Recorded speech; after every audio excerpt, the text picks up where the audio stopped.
Trump ने 25 बार बोला है कि मैंने सीज फायर करवाया। ट्रंप कौन होता है सीज फायर कराने का? It's a fact.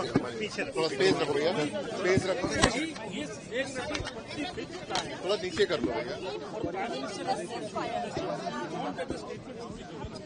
How can prime minister give a statement?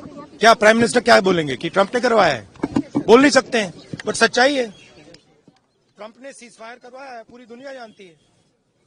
Reality है, रियलिटी से छुपा तो नहीं जा सकता है।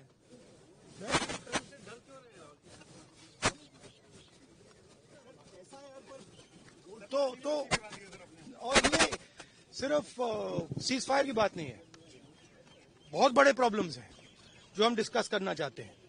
डिफेंस के प्रॉब्लम्स हैं, डिफेंस इंडस्ट्री के प्रॉब्लम्स हैं, ऑपरेशन सिंदूर के प्रॉब्लम्स हैं। हालात अच्छी नहीं है, पूरा देश जानता है। जो अपने आप को देशभक्त कहते हैं वो भग गए, राइट? प्राइम मिनिस्टर एक स्टेटमेंट नहीं दे पा रहे हैं। ट्रंप ने कितनी बार बोला है? 25 बार बोला है। ट्रंप ने 25 बार बोला है कि मैंने सीज फायर करवाया। ट्रंप कौन होता है सीज फायर कराने का? उसका काम थोड़ी है। मगर प्रधानमंत्री ने एक बार जवाब नहीं दिया। सच्चाई है, छुप नहीं सकते। सर कोई गवर्नमेंट की तरफ से दिए गए नहीं, देखो डिस्कशन तो होगा। डिस्कशन एक्सेप्ट किया है, पता नहीं कब करेंगे। उन्होंने कहा है कि प्राइम मिनिस्टर के वापस आने से करेंगे, तो वो तो डिस्कशन होगा। अब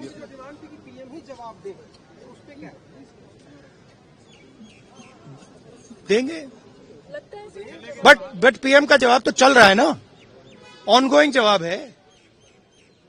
आप कह रहे हो कि ऑपरेशन सिंदूर ऑनगोइंग है और फिर आप कह रहे हो विक्ट्री हो गई, या विक्ट्री हो गई या सिंदूर ऑनगोइंग है। और दूसरी साइड से ट्रंप कह रहा है कि भैया सिंदूर को मैंने बंद किया। 25 बार बोला है, तो कुछ ना कुछ तो दाल में काला है ना। सर फॉरेन पॉलिसी आपको नहीं लगता, क्योंकि फॉरेन पॉलिसी आपको नहीं लगता सर, क्योंकि हमारे यहाँ जब हम ये बात पूरे वर्ल्ड में रखने गए, फोरम पे गए, कई जो देश है उनको गिनती पे गिना जा सकता जो हमारे साथ है, लेकिन नहीं, गिनती पे भी नहीं गिना जा सकता। किसने सपोर्ट किया? किसी ने भी। हमारी फॉरेन पॉलिसी की इन्होंने धज्जियां उड़ा दी हैं। किसी ने हमें सपोर्ट नहीं किया, किसी ने नहीं किया। Thank you. That is another issue which is as important. सिर्फ 52 लाख की बात नहीं है, सिर्फ बिहार की बात नहीं है।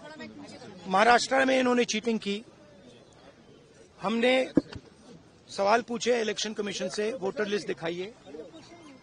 इन्होंने वोटर लिस्ट नहीं दिखाई। हमने कहा कि वीडियोग्राफी दिखा दीजिए, वीडियोग्राफी का कानून बदल दिया। 1 करोड़ नए वोटर्स आए थे महाराष्ट्र में और इलेक्शन चोरी किया। ठीक है, कर्नाटक में हमने रिसर्च की है थोड़ी। कर्नाटक में हमने भयंकर चोरी पकड़ी है। मैं ब्लैक एंड व्हाइट में आपको दिखाऊंगा, इलेक्शन कमीशन को दिखाऊंगा। ठीक है, ब्लैक एंड व्हाइट में कि कैसे चोरी की जाती है, कहां की जाती है। कर्नाटक में ब्लैक एंड व्हाइट में है हमारे हाथ में। ठीक है, ब्लैक एंड व्हाइट। ठीक है, और यही काम इनको पता लग गया है कि इनका जो गेम है हम समझ गए हैं। एक सेकंड। हाँ, लोकसभा चुनाव की बात है। हमने एक कंस्टिट्यूएंसी चुनी, वहां पे हमने डीप डाइव किया। क्योंकि प्रॉब्लम क्या है, ये वोटर लिस्ट देते हैं पेपर में, और पेपर की जब वोटर लिस्ट आती है उसको एनालाइज किया नहीं जा सकता। तो एक कंस्टिट्यूएंसी ने हमने पूरी की पूरी वोटर लिस्ट ली, उसको डिजिटल फॉर्मेट किया। 6 महीने लगे हमने, मगर हमने सारा का सारा मतलब इनका सिस्टम निकाल दिया है।